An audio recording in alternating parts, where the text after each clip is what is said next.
Welcome to Real Smart, the real estate podcast you've been waiting for. I'm Spencer Kallick, a real estate and land use attorney at Matkins. On this show, I sit down with some of the most dynamic and accomplished voices in real estate to explore trends shaping the industry and uncover what truly sets great leaders apart. Today's guest is Jared Freede, Executive Vice President at CBRE, the world's largest real estate services firm. With nearly 2 decades of experience, Jared is a trusted advisor to some of the most globally recognized companies, helping them navigate complex, high-stakes real estate decisions across international markets. Jared specializes in structuring strategic workplace solutions that drive performance, optimize portfolios, and align with business goals in cities around the world from New York to Hong Kong. This is a very special edition of the Real Smart podcast. We are on the road here in New York City. Happy to be joined by Jared. Jared, welcome to the show. Thank you for having me. Appreciate it. You're someone who has taught me a lot about New York real estate. I'm very excited to have you on the show. Maybe for folks who don't know about you, your story, how'd you get into the real estate game and what's keeping you busy these days? Sure. And before we get into it, congratulations on an amazing series here. I've watched the episodes that you've released to date. And it's really great, inspiring, and I think you're doing a great job. So it didn't discourage you from coming on. It's just impressive. Not at all. Thank you so much. As far as how I got into real estate and my interest, it really started fairly early. When I was 12, my parents separated, and I shared my time between New Jersey and New York City. So school in New Jersey during the week, and weekends were in New York City. I found myself really appreciating the buildings and the skyscrapers. And my favorite building at the time was 885 3rd Avenue. They call it the Lipstick Building, designed by Philip Johnson. I think it was developed by Jerry Hines. And just a cool, building and so forth. But I always was really excited about, what happens in these buildings and what companies are in these buildings and what are they doing in these buildings, right? I was 12 and 13 years old. Fast forward a little bit, I would go to my father's showroom. He was a fashion designer where he sold merchandise to retailers in the garment center. And I would go to the showroom and answer showroom, phones and do my homework and things like that. And I really began to really enjoy fashion kind of sector while also thinking about real estate as a career. Again, I was young, but that's really where I think it started for me. Interesting. So take us a bit through your journey in real estate. Have you always been at CBRE? How did you get into this game and kind of get to now executive vice chairman? I was fascinated in real estate how these chairman, these titles make you sound like you're king of the world, which you are, I realize. Yeah. But curious how you kind of made that progression. Yeah, just to clarify, executive vice president. Excuse me. Vice chairman is the next level. Okay, I'm just trying to get you ready. By the time this comes out, I'm sure you'll be chairman. 100%. Yeah. Thank you so much. Yeah, so after college, I went to Indiana University. I graduated in 2003. Right away, I got a job at a family of friends real estate firm called the Schultz Organization, run by Jonathan Schultz. Shout out to John. Still my mentor to this day. I worked there in New Jersey for about 6 months, got my real estate license, was making cold calls and, just really learning what to do because I had no idea. Cold calls being the most glamorous part of real estate. Of course. Absolutely. Yeah. So, but you got to start somewhere. Absolutely. So 6 months into that role, Jonathan, came by my workstation and tapped me on the shoulder. And he goes, Jared, I got good news and I got bad news. Let me give you the bad news. You're fired. But here's the good news. You have an interview in New York City tomorrow. Amazing. So he saw something in me that I had what it took perhaps at a young age. And I came to New York and started a job at a firm called GVA Williams, which was then acquired by Colliers. I was there for 5 years. In 2009, I felt that I was ready for the next level and ready to really, challenge myself. And I knocked on CBRE's door, and lucky enough, Eric Deutsch, who's still my partner to this day after 16 years, gave me a shot. And I had a desk and a phone, and, I had no choice but to make it work. I love it. Yeah. I've seen your desk. I've seen your phone. It's by New York standards. It's nice desk, nice phone. Now it is. Before, not so much. Okay, fair enough. So obviously CBRE has a great brand name. I feel like New York is kind of similar for lawyers in terms of brokers. There are a million different brokers, just like there are a million different lawyers. Mm-hmm. talk a bit about your niche and what you focus on. Sure. Listen, early on, call it 2005 to 2012 or 13, my business model was chasing lease expirations, right? If you had a lease that expired between 2006 and 2012, I was calling. That's where the activity was, right? I didn't have relationships. My network and my friends were still at a level where they weren't making decisions. They weren't in senior positions. And I had to rely on just grit and effort and hustle and turning over stones. What happened was I really began to evolve in my thinking about who I want to represent and what companies do I think I could help. And I started to really focus on relationships more than transactions, right? And with that, I spent a lot of time, and I still do to this day, in securing these long-term relationships with, heads of real estate and CFOs and executive level members of companies, and just being a trusted advisor. I stopped thinking about, how much money I can make on a transaction, and I went to a place of, let me just be available always, give them good advice, be honest, and things will work out. And I'm happy I took that step because it's treated me quite well. I love that. So you're focused primarily on office. Mm-hmm. It's not a secret that office is not the most glamorous part of real estate these days, but yet even in this kind of challenging economy, we were talking a bit before the show, office is still happening. The market is picking up. Talk to me about what you're seeing right now in the market. Sure. It's a very exciting time for New York City office real estate. Not too long ago, we had, mid-20% vacancy, 90 million square feet of vacancy. No one's coming to the office. We all dealt with our own struggles personally, professionally with COVID, of course. Fast forward, only a year ago was the vacancy rate in Midtown, 20%. That's a high vacancy for New York standards. Fast forward to today, we just released our third quarter report on market stats from CBRE, and the data is astounding. We are up 40% from 1 year ago leasing activity-wise. Wow.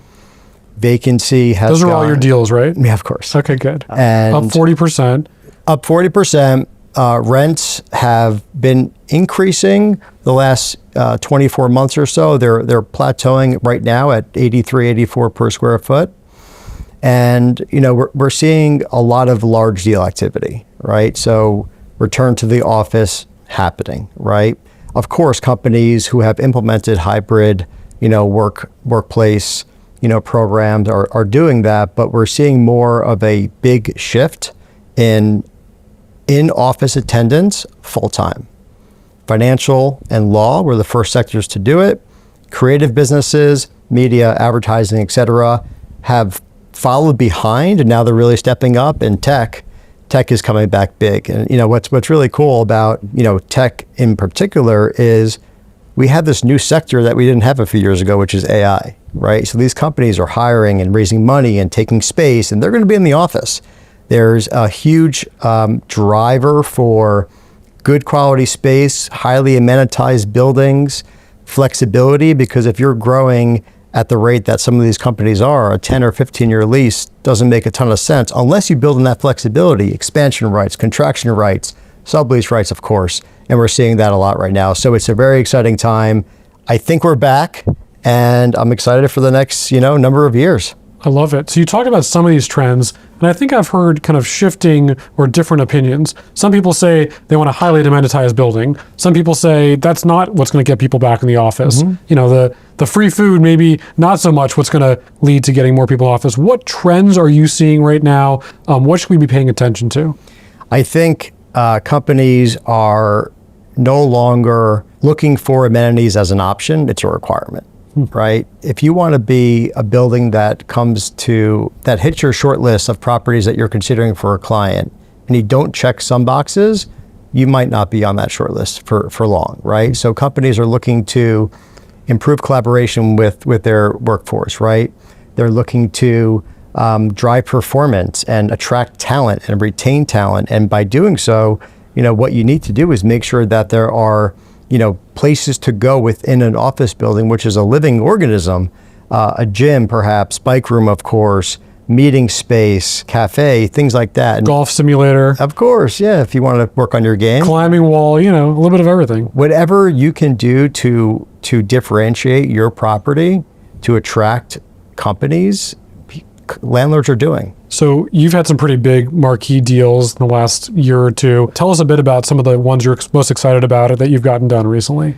So back to your earlier question about, what I focus on, as a tenant rep exclusive broker, I've done transactions for clients in various industries, tech, media, and fashion. What I like about my recent experience in the retail sector, representing retailers for their corporate office strategies, is it kind of reminds me and kind of brings me back to my earlier days as a kid and being in my father's showroom. Unfortunately, he passed 8 years ago at a young age. And I think that, by staying in the sector and helping companies rethink their workplace, reduce cost, manage growth, and all those things that come along with it, kind of keep me close to him in a way.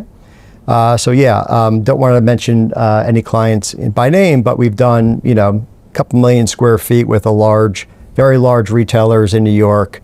We've had a lot of success, helping them rethink their office occupancy strategy, and there's more to do. So we're excited. You're being humble. I'm sure folks are Googling Jared Freede right now, checking out the deals that, may or may not be out there in the ether, but you're doing a great job. I'd be remiss if I didn't pause for a second, because when I asked you to come on the podcast, you're like, oh, we got to tell the story of how we met. How did we meet? Middle of COVID, right? 21 or 2022. It was a Friday night. I'll never forget it. I think it was 9:30 at night.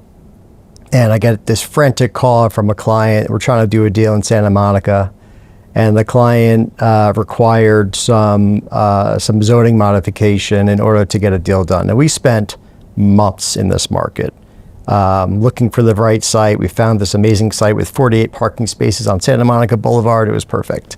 And we had a deal issue. The client asked for who's the best zoning and attorney out there, and I said, I don't know, but I'll find out, right? And the power of CBRE, globally, is you can really find an answer with one phone call. And I'm not just saying that. This happened in our instance, right? So I called a colleague of mine in our LA office, and I said, who is the best lawyer in LA? He gave you a list of about 20 other people, right? He gave me two names. The first guy didn't pick up. So I reached out to Spencer. It's a good thing I picked up. So I reached out to you, and you were on it. I think we spoke for like 45 minutes. And within 4 business days, we had a solution. And that's how we created this great relationship. And we talk, and you text me on Thanksgiving and holidays and birthdays, and I do the same. And it's been awesome. Absolutely. You also have another distinction, which is you took me to my first ever Yankees game. I'll never forget that. That was a good one. And shout out to our friend Todd Doney, who I think was the one at CBRE who connected us. Love you, Todd. I'll digress for a second. You work in a really, really high pace job. And let's be honest, it's not been easy for brokers out there on the street these days. What are kind of your keys to success? You've talked about relationships, you've talked about market knowledge, but what is kind of what sets you apart from your competitors and maybe other brokers, other companies that are out there? Sure. I think it's a 2-part question, right? So the first, I think, is kind of how I approach each day, right? Having balance between work and family is really important for anybody. Jessica and I have 3 wonderful children. Jaden's 12, Jagger's 10, and Juliana, my princess, is 7, right? So the days are long and the weekends are longer, and we have ice hockey and wrestling and hip hop dance class and all those things that I'm so grateful to be able to watch, right? And every morning, no matter what, 7 days a week, I have 90 minutes to myself, and that's my time. It's like 4 o'clock in the morning, or when do you make this happen? I'm not a Navy SEAL. I'm not in BUD/S training. I'm not doing 1,000 push-ups. I'm not going to say that on your show. But what I will say is 90 minutes for me in the morning is critical. It's my time to improve the quality of my physical and mental health, and to think about my day. Because when I hit that train from Scarsdale to New York City and I get ready for the day, it's on. Right? Going into battle. I'm not thinking about stuff at home. I'm not carrying things from yesterday with me. I'm going focused with a plan, right? And that's really served me well. When I get to work, it's all about clients, relationships, how do we get to the next level, solving problems, putting out fires oftentimes. meeting with, folks and networking and all that. And then when I get home at night, that's where I am. I'm very present, and I've really been challenging myself to remove a lot of the noise, right? Don't overcommit myself, right, to things that, will make you stressed out. Of course, you attend the events that, you think are worthwhile and things like that. And you don't get caught up in a lot of the chatter and the news about whatever the case might be. I really stay focused. I've removed alcohol from the equation entirely. I don't want to wake up, tired or, groggy. Like, I have to produce for my partner, myself, my family, and CBRE, who gave me the ability to do what I do. So I really try and spend the mornings getting ready for each day. What does that look like? I mean, you said you weren't doing 1,000 push-ups. I assume that means you're doing 2,000 push-ups. Yeah, right. But are you working out? Are you meditating? What does it look like? It's workouts. It's catching up on some reading, right? It's just thinking about my day and having a cup of coffee, sitting down in my kitchen or my basement, whatever it might be, my home office, and just thinking about what I want today, to be, right? I can wake up, feeling frustrated, and then all of a sudden, like, I'm off and my head is not balanced and I have a crappy day, right? Or, I get a workout in, which, is great for the brain, it's great for the body. It could be a 20-minute Peloton ride. It could be, some weight training. It could be, just reading or meditation, like whatever it is that you need for yourself to get ready for what you're about to do every day. You have to do it. And I've been really pretty good about keeping to it. What were you thinking about this morning? This podcast. Oh, yeah? Of wow, course. Okay. All right. And making sure that, I don't mess it up for you. Is this your first podcast, by the way? Amazing. Talk to me about your leadership style. You're obviously a leader in your family, in your business, in your community. What is your unique approach to leadership as a real estate broker? Yeah, great question. I think leadership and my style is very collaborative. I set expectations. I have a high bar, but I'll never set an expectation or ask somebody in our team to do something that I didn't do myself or wouldn't do myself. We very much reward, hard work, creativity, honesty, respect, especially with colleagues internally. A lot of folks who, don't work at 200 Park Avenue at CBRE, perhaps think that it's a Shark Tank and, everybody's trying to hurt each other and things like that. Yeah, sure, it's competitive, but there's so much respect internally among colleagues. Doors are open. I can walk into any vice chairman's office and ask for advice on something that I just need a gut check on. And, Steve Siegel, who's a mentor of mine and a dear friend, he's chairman of New York Tri-State Brokerage, told me many years ago, he said, Jared, takes your whole career to establish your reputation and one thing to destroy it. Emails. I'm not responding to emotional emails. I'm waiting, I'm calling, right? And you just want to show up every day and be professional, because we are representing a global entity, publicly traded company that is doing most of the transactions globally for companies, and that's pretty exciting. That's huge. Yeah. So you get a chance to work with both older brokers, younger brokers. What's some of your advice these days for folks who are getting started in the real estate game, whether on the brokerage side or just kind of writ large in the real estate world? I think that what's really important is starting out, that you find a team or a mentor or somebody that, wants to help and is available, and somebody that will bring you on every meeting, every tour, introduce you to the overall market, right? Somebody that's going to help you learn, and somebody that can show you what to do and what not to do. We have somebody in our team right now that's started recently, and we're talking about a new pitch that we have coming up, and he was asking these questions about like the landlord and the debt and all this stuff. And I said, who owns the building? And he thought about it for a while, and he gave me the wrong answer. Mm-hmm. So I said, not to be mean, but I said, stand up, walk to the building, touch it, and come back. I don't do that to be obnoxious. I do that because being at the building for young professionals, right? They see if there's a wait for the elevators. They can smell the lobby. If there's food, is there whatever. They see if there's scaffolding. They meet the security desk and determine if they're nice or not nice or whatever the case might be. And all that influences what they're going to be doing in the following weeks, which is calling every tenant in the building. So you have to go to the building and not use AI or not stay in your office just, expecting them to give you an opportunity to meet with them about the market or whatever it might be. You have to go and really be an expert in whatever you're pitching and whatever you're going to be telling those CFOs who are really busy and get a lot of these calls every day. I love that advice because I don't think it's something that people focus on enough.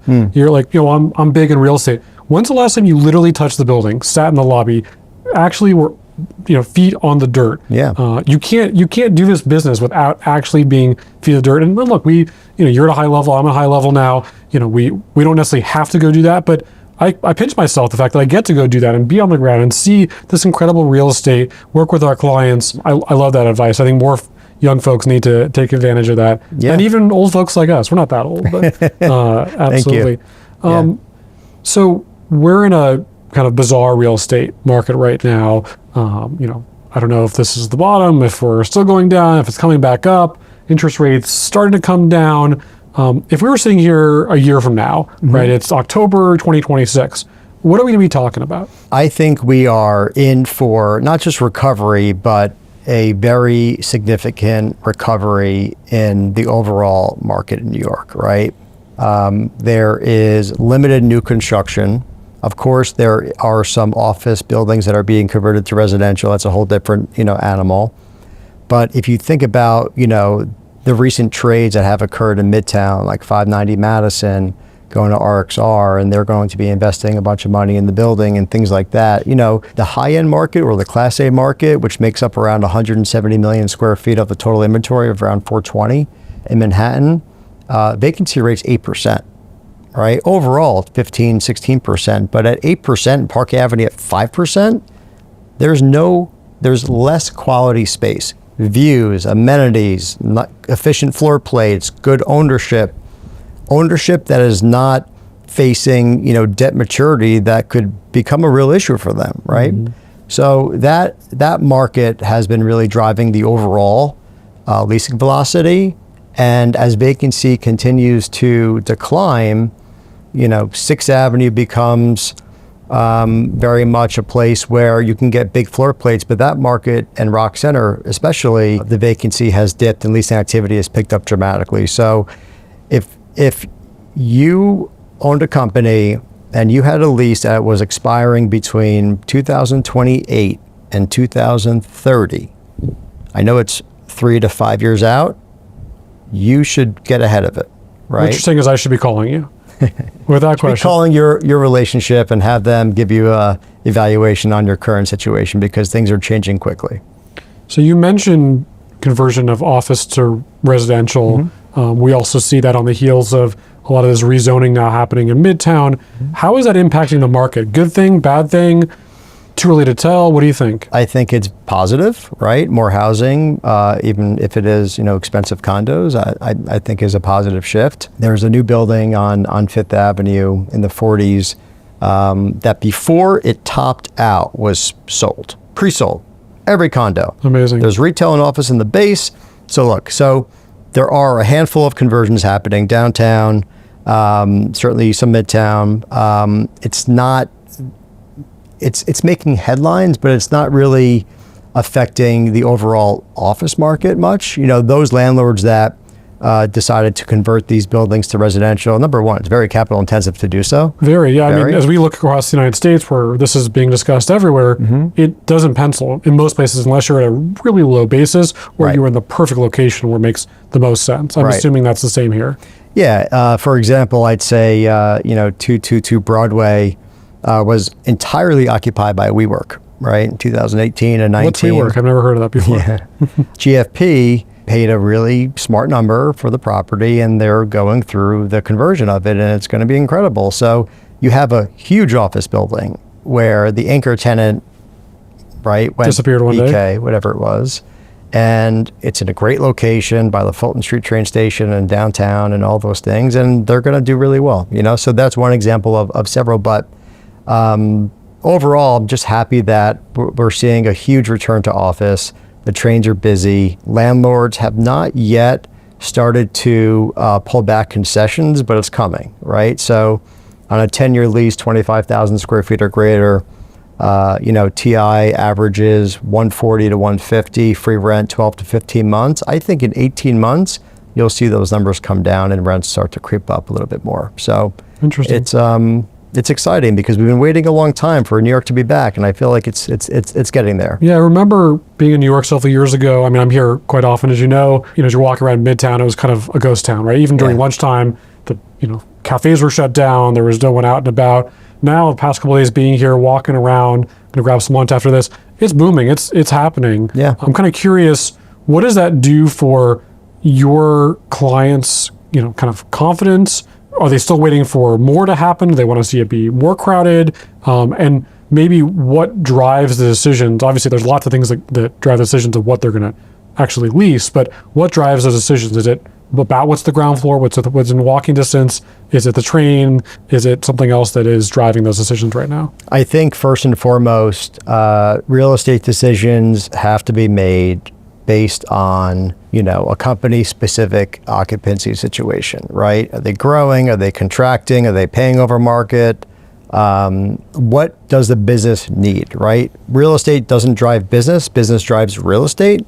So all the activity now that we're seeing in New York is positive, and with more employees coming back to the office, either required or electively, we are seeing companies say to themselves or say to us as their advisor, we don't have enough space because we have a full-time staff now, right? And it's a good problem to have. It's a good problem to have. And then when you layer in the activity recently over the last 12 months or 18 months or so, if there's not a contiguous floor that you can expand into, you might be forced to relocate, which is capital intensive. So we're bringing in our workplace strategy experts to help clients, think through how they currently use their space, what's working in their sector and their competitors and peers, and then trying to implement similar strategies that ultimately result in having a better office environment and presumably a lower cost. So you focus a lot on retail, and it's interesting because retail used to be a dirty word in many regards. People in the real estate business didn't really want to be in retail, seeing a ton of vacancy along Madison Avenue or Fifth Avenue. But I'm curious now that you're seeing a lot of your retail office clients return back to the office. Are they similarly investing in more retail, kind of street level retail? And how does that pair with where they want their offices to be? I can't speak to how my clients who are retailers with office, obviously, components, are attacking their fleet. What I will, share is that the luxury brands are investing heavily in their real estate acquisition. They're buying properties, they're buying their retail stores as a way to control their future, right? And there's several examples of this. Chanel just acquired the base of 655 Madison for $510 million, I believe. Just chump change, not a big deal. Carrying, It's a couple purses. Carrying, Prada, LVMH, of course. All these luxury brands are really investing in real estate. As it relates to, return to the office for the retailers, designers and product, folks, they need to touch the fabric, design clothing, and all that in person, right?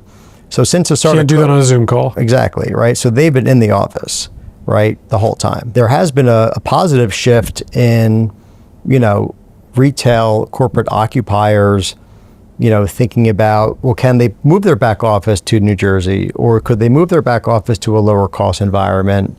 What ends up happening is you have this collaboration of departments, even with back office, that are so critical to the overall business. They want to keep folks under one roof, right? You want to be able to see people in the hallway, collaborate. It's more than just having a physical office. It's actually being part of the culture of the firm. Exactly. And as, the economy improves and, things settle down with tariffs, hopefully, we are helping our clients think through, okay, what happens next? Like once this is settled and once we know more, how do we plan for the future? How do we attract talent that can help us grow our brands? So we're really doing a lot of work on that. One of the things I've always been fascinated about is what makes a good client for a broker. And besides the obvious answer is the client who closes the deal and then you get paid. Yeah. I get that. But Yeah. you've been doing this for a while now. Yeah. What makes a good client for you, and what is the clients that you most enjoy? What does that look like? Yeah, sure. My ideal client, and I have a few, it's clients that take your advice because they know that you're looking out for them. It's telling a client that at the end of a lease negotiation, when you've been doing it for 18 months, at the end of the lease negotiation or in the middle of it, if you're not getting what we need, maybe the advice is don't do this deal. Let's wait for the next one. Let's renew short term. Just walk away. Brokers don't, like to hear that, right? But Of course not. I think what you do by being honest and in this advisory role is you're establishing long-term trust relationships, right? So ideal client, someone that, understands what we do and appreciates the value we add, hires us, we do a good job, and then introduces us to other, like-minded folks that we can help, right? So again, it's not so much following companies, it's following people. And we've had a lot of success in being available and giving good data and helping our clients no matter what firm they're at. And, clients move around, right? So it's nice getting that call to say, hey, I just moved to so-and-so. Do you know them? Of course. Here's the lease expiration. Here's how much space you have. Here's the last deal you did. All these things that you can gather with CBRE's data. But Because you got the institutional knowledge that maybe they don't right, have. Exactly. Yeah. So you work your butt off. I know you're always grinding. We talked a little bit about, your time in the morning for yourself. What do you like to do when you're not working? I love, being with my kids and my wife. I love watching my 10-year-old play ice hockey. Were you a hockey player? How did you get into that? I played growing up. I stopped around, middle school. Then I jumped into an adult league a couple of years ago. Oh, that sounds dangerous. I fractured a finger. Yeah, I was going to say, of course, here comes the injury. I'm on the IR for a little bit now. But listen, kind of living through my kids, being in the locker room with them and, giving the team like a pep talk before the games, He thinks it's embarrassing, but the other kids like it, Well, they're winning, right? So there you go. It must be working. Vipers, baby. The Vipers, all right. Yep. And listen, just being available, being present, I really try and implement, things that perhaps I didn't have as a kid. And it's really important to invest in the time that you have and be present and be available, and because they're going to remember it and it goes by fast. And I sound like an old man, but it's going by fast, and I get it. I love what I do. I love being a dad. My wife has been shoulder to shoulder since we were 19. So we've been together a long time. Been together since you were 19. Mm-hmm. Wow. Yeah. And she's still with you. Amazing. I know, it is amazing. Yeah, she was my first roommate on 58th Street, actually. But yeah, so listen, I'm grateful for everything, we've been able to accomplish as parents. And I'm really grateful for CBRE for giving me a chance, and to my partner Eric for, giving me that seat. Putting up with you for all this time. I'm not going to give it up, that's for sure. Yeah. I love it. I love it. Well, Jared, this has been awesome to have you on the show. Truly a treat. Special edition. I told you I was coming to New York. I got to get you on the podcast. You were like, I don't know what you're talking about. But then, over time came along, and this has been fantastic. So thanks so much for coming on the show. I really appreciate it. Thank you so much, Pat. Absolutely. Appreciate it. Thanks.